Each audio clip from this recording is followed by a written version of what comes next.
Okay, this is Dave Gaddis, and today we're interviewing Renae Ollie. This is November 4th, and we're here at Wiley City Hall. So welcome. Why don't we start at the very beginning? All right. Well, tell us when and where you were born. I was born in Austin, Texas, July 20th, 1961. Okay, and tell me a little bit about your childhood, what your parents did. My mom was a school teacher. Actually, she was one of the first black school teachers in Plano. I was born in Austin, but we moved to Plano right away. My dad was a supervisor for Rockwell International. My mom was my first grade teacher. She was my brother's first grade teacher. And how was that? It was different, but it was great. It was great, but the difference was seemed like school never ended. Because even at 2:30 when I left the school building, school was still at home. But she taught us very well and taught us to appreciate and value education. So then did you stay in Plano throughout your childhood? Yes, I did. I graduated high school in Plano? graduated high school from Plano Senior High. And then where did you go to college? I went to college. I got my undergraduate in my bachelor's of architecture at Prairie View A&M University. Mm-hmm.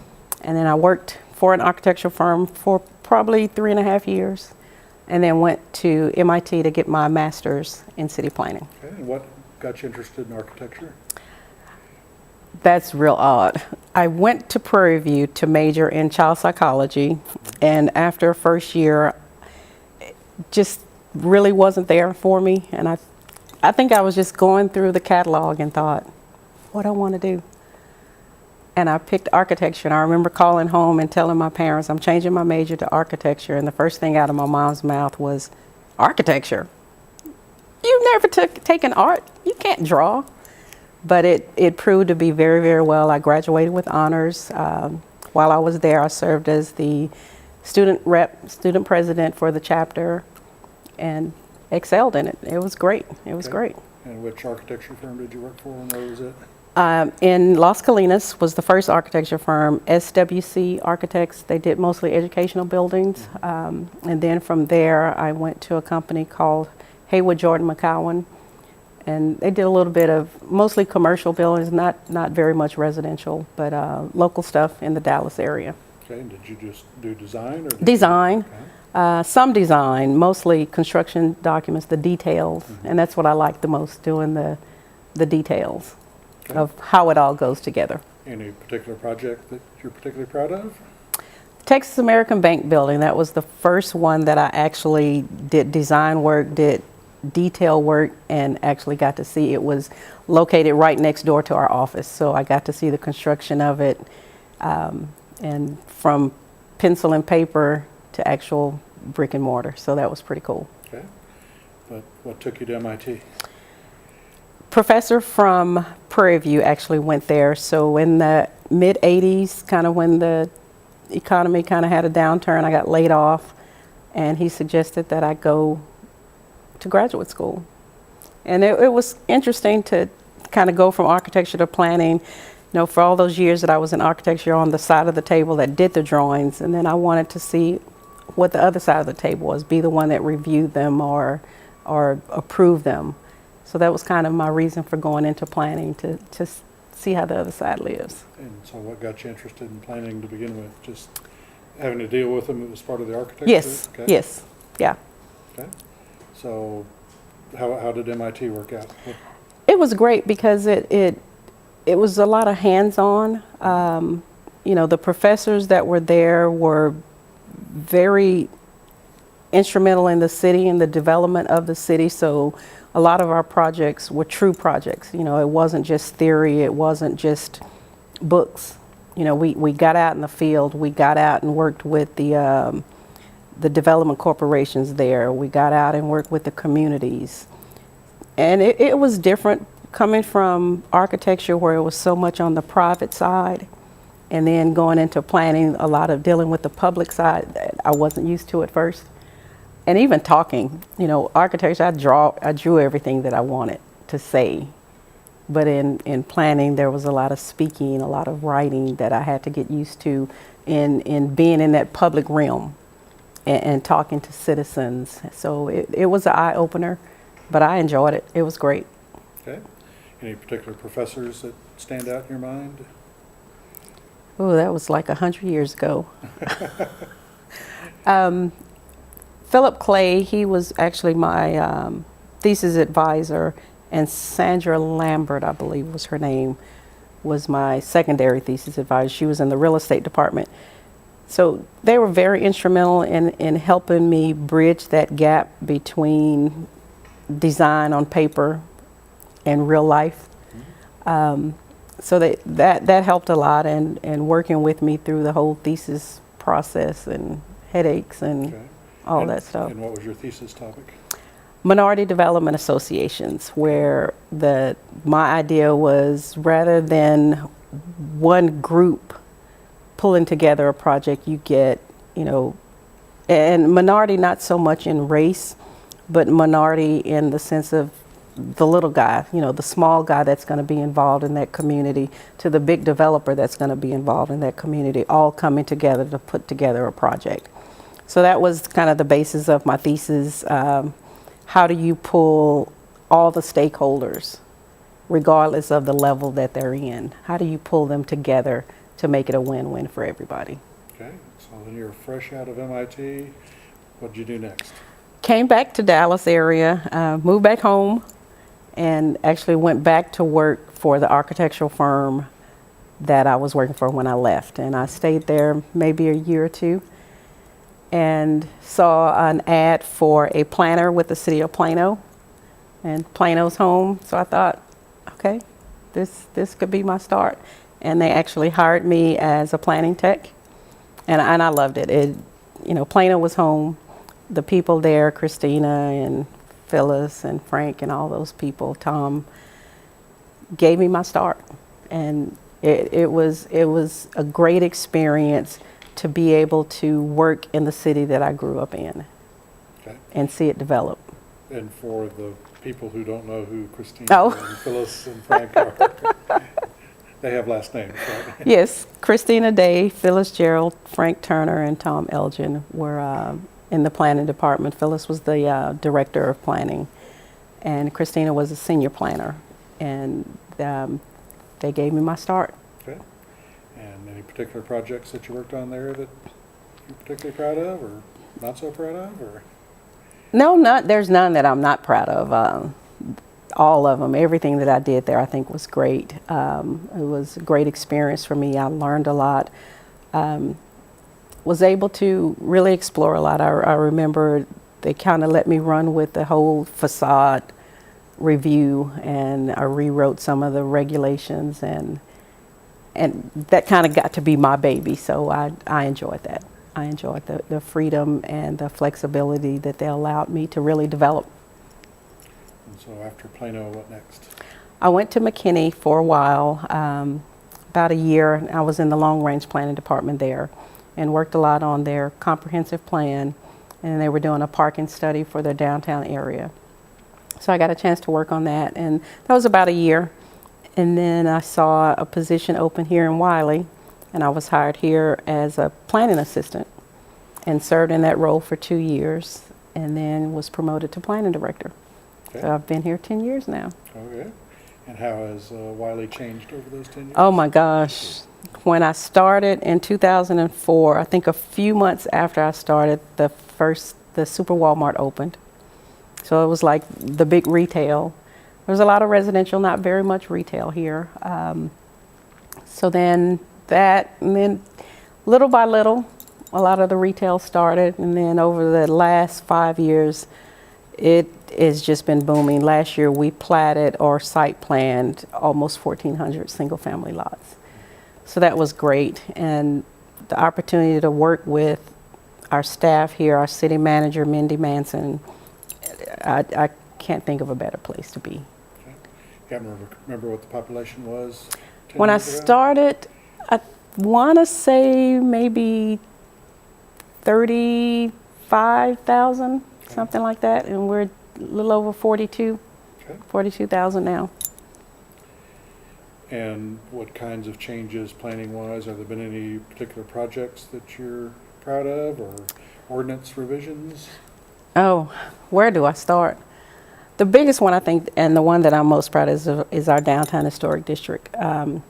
in 2001, the district was created, but it was a few little streets, not really a well-defined ordinance. So we've gone through, we've extended the boundaries twice to create additional houses, additional commercial buildings. We recently, this year, we created a historic review commission that will oversee any kind of major revisions in the area that it has to go through that board to help preserve. We have a council that supports the preservation of the historic character of Wiley.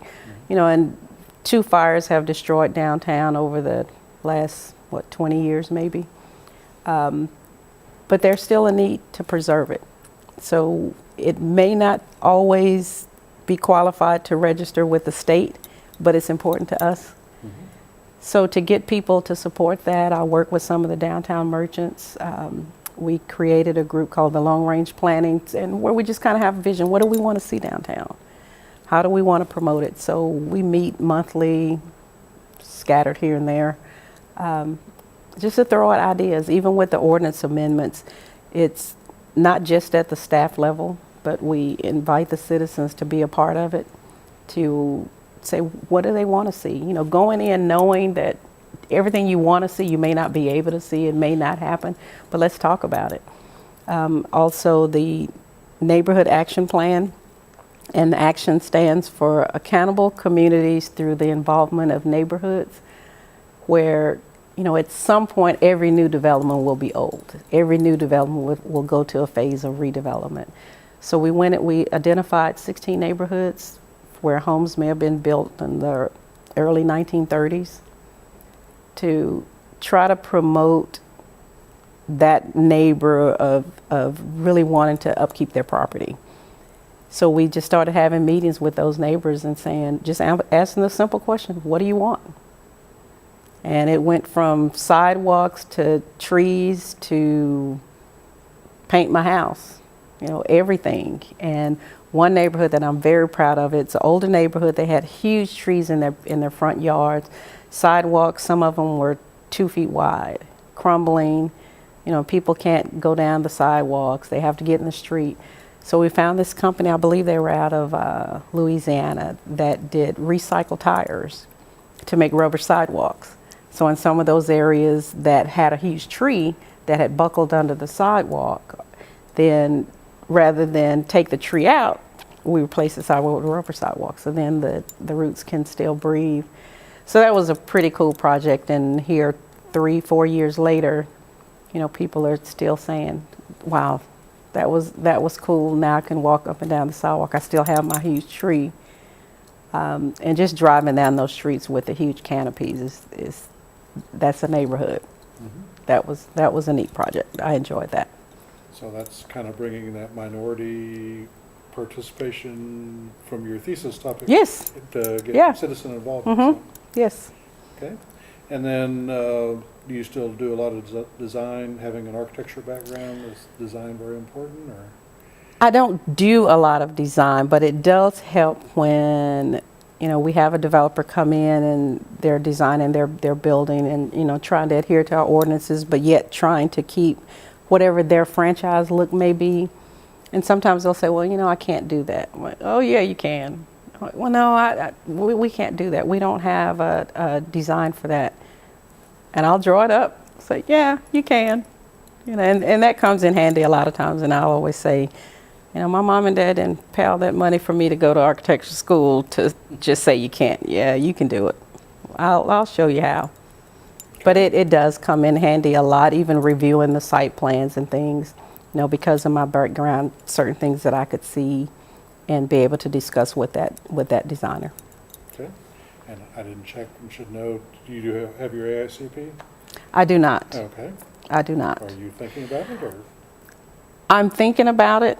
I've thought about it. I have tried and was not successful. Okay. And then I thought about doing it again. And here recently, I've taken over the planning department as well as code enforcement and building inspection. So the time is just not there. I don't have time to put in the study that I think would be required.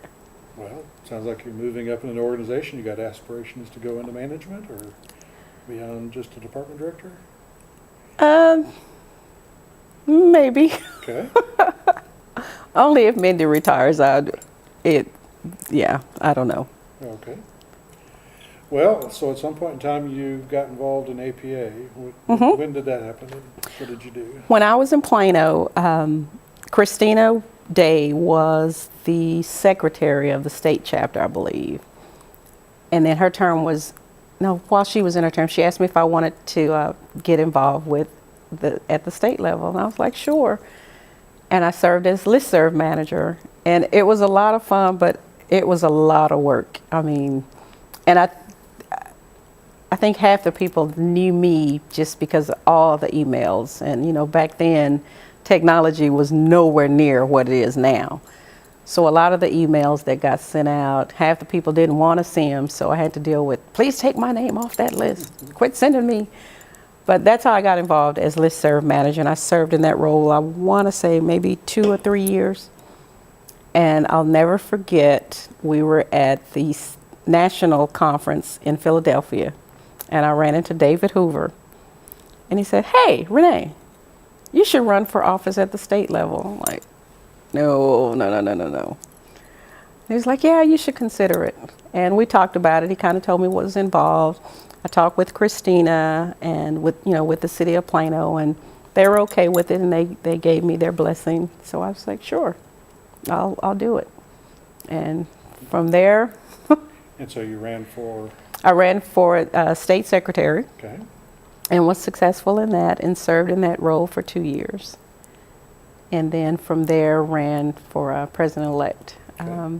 And I think that was, we were sitting by the pool at a board meeting in Rockport, and Veronica Rosales, we were sitting there, and she goes, you should run for president-elect. I'm like, oh, I don't know. Secretary was fine, but I don't know. And at that time, I was here in Wiley. So I came back and I talked with Mindy, and Mindy is a planner, so she understood. She knew how important it was. So she gave me her blessing, and I made that call to Vero and to David and said, okay, I'll run. And it has really been awesome. The connections that you make, and I don't know if people realize, when you're in certain organizations, what that really means. I mean, yeah, you have a job to do, you have certain tasks to accomplish, but the friends that you meet, the networking that you get to do that normally you wouldn't get to do it. I look at me here in Wiley, a third ring suburb of Dallas. More than half the people that I know in planning, I would have never ever gotten the opportunity to meet had it not been for APA, specifically had it not been for Texas APA. So you've been on the board for a while at the state in a number of different capacities. Any particular people on the board that really stand out to you? All of them. Okay. David Hoover, Dick Lilly, you, Karen Walls, just the people that I know that I could call it at any time and get valuable information from, or get an idea, or hey, how did you handle this? To me, it's just priceless. Okay. And what were the hot issues on the board when you were president? CM credits. We were going through that, trying to get that all outlined from the national level, and just a lot of drill down from national to state to the sections. A lot of that with the CM. And then as I was rolling off as president, just trying to go to the consolidated ballot. Those were the two hot topics. The CM credits, I think, was probably the most, and how could I forget the whole financial thing, is getting all the sections under one umbrella under the chapter finances. That was a big deal. And again, most of the things that are very controversial usually because just lack of information. You teach somebody and you get them to understand the whys, then I think it rolls out better. And then one of the responsibilities of a chapter president is also to serve at the national level on the chapter president's council. What are your memories of that? That was great. The first year that I went to the the fall leadership meeting, I actually went as a proxy for Vero because she was having her first child, I believe. So she wasn't able to go, so I had to go. It was kind of overwhelming because that was the first time and it was kind of last minute, so I didn't really know what to expect. But everybody that I met there was so understanding. Okay, hey, this is your first time. Hey, this is where you go. This is what you do. You know, this person, and they would just point out everything that was going on. But that second year that I went, it was a great opportunity to see what other chapters do. And yes, I know we're being videoed, but I have to say Texas is the best chapter. You know, a lot of things that I would hear people talk about and some of the issues that they were facing, you know, I kind of sat back and said, I'm sorry, I can't relate to that. You know, that's not an issue for us. But Texas is a great chapter. And, you know, I think it's because of the leaderships that have been here in the past and kind of laid the foundation.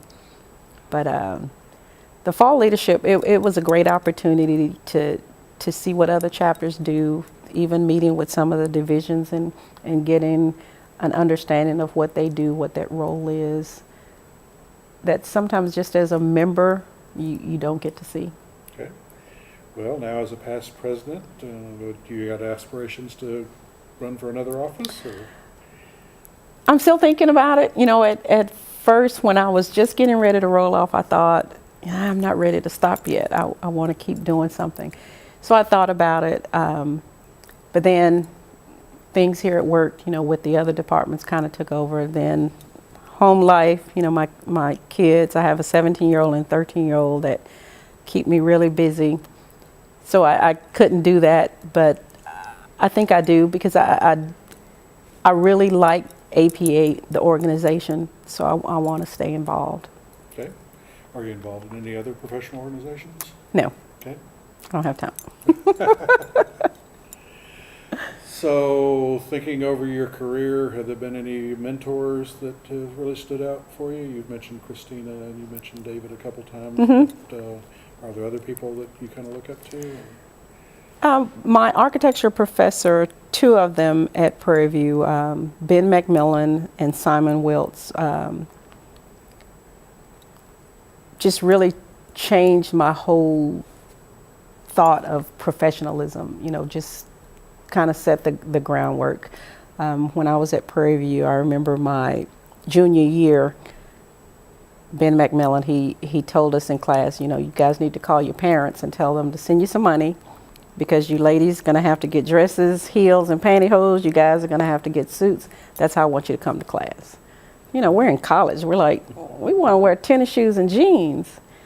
He's like, nah, I'm getting you ready for the professional world. You're not going to wear tennis shoes and jeans to work. So this is how you would come to my class. And, you know, I'd be walking around campus with 2 3-inch heels and pantyhose on, and that got me ready. So, you know, now it even took me a while to wear jeans on Fridays because that's just not how I was molded. But, and just being professional and taking everything you do as an opportunity to strive for more.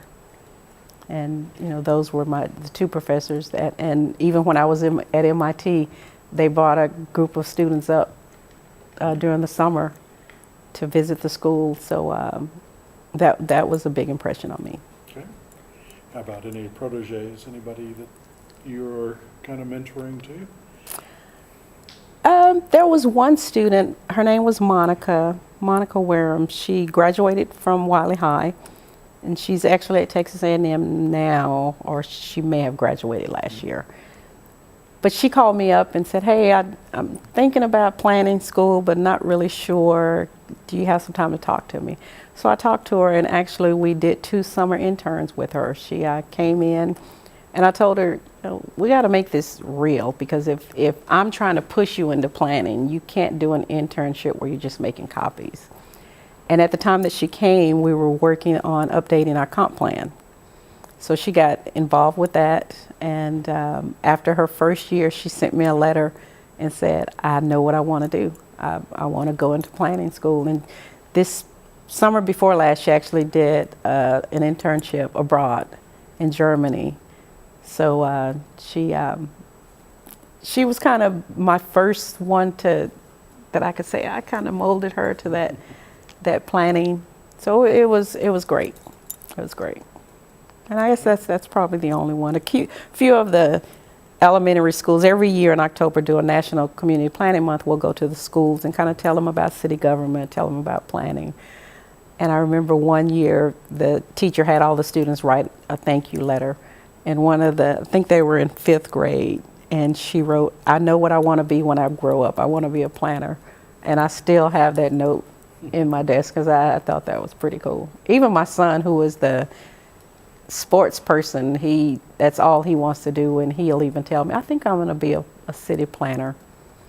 So, for him to say that's a major accomplishment. Some of the people we've interviewed have talked about their struggles as women in their career, and I've just wondered, have you had any issues with being a woman or a woman of color? I don't know that I would say it's an issue.